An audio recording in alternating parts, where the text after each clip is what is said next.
Julie Carreda, bonjour. Nous sommes à Financium. Vous sortez d'un débat intitulé « Quand la valeur se déplace ».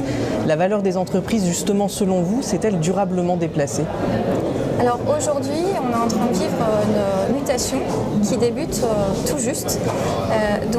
C'est un changement de valeur qu'on commence à voir émerger et qui va certainement encore évoluer dans les prochaines années. Donc en termes de valorisation des sociétés, on a toujours les valeurs qu'on connaît tous, donc la valeur financière, historiquement calculée, en termes de capitaux matériels et financiers, avec une nouveauté, c'est que les compétiteurs qui émergent aujourd'hui sur les marchés sont des sociétés qui ne disposent pas d'assets. Donc une vraie interrogation justement sur comment est-ce qu'on va valoriser ces nouvelles entreprises.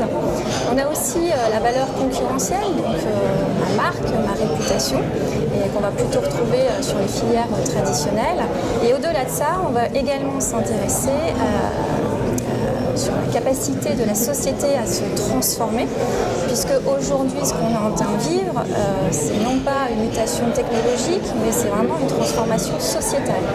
Et le pouvoir est revenu aux consommateurs, et donc on a des offres de services qui aujourd'hui ont beaucoup de succès, comme Uber, Airbnb, mais qui demain pourraient être complètement mises de côté si elles ne répondent pas aux exigences des consommateurs, que sont je veux de la rapidité, je veux de la simplicité, je veux de l'usage et je veux surtout que cette offre soit personnalisée. D'accord. Alors tout à l'heure, vous évoquiez la question des data. Quel rôle joue la data justement dans cette mutation ? Alors les données, elles ont plusieurs rôles. Tout à l'heure, on parlait de la valeur financière en termes de capitaux matériels et financiers. Un des actifs qu'on ne valorise pas suffisamment aujourd'hui, c'est justement la donnée.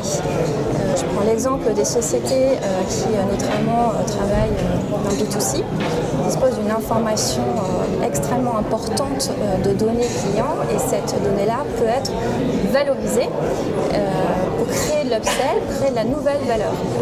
Si je fais la comparaison avec Airbnb, donc en effet c'est une activité qui aujourd'hui n'a pas d'asset, n'a pas d'hôtel, mais qui en revanche dispose d'une énorme base de clients qui leur permet aujourd'hui, en termes de marché immobilier, de valeur des appartements, et d'ailleurs ils ont tout un modèle de lead management pour améliorer, on va dire, les performances de vente de chacun des particuliers.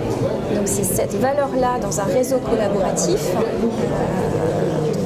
valeur de la data, qui est importante aujourd'hui dans ce type de modèle. D'accord. Merci beaucoup, Julie.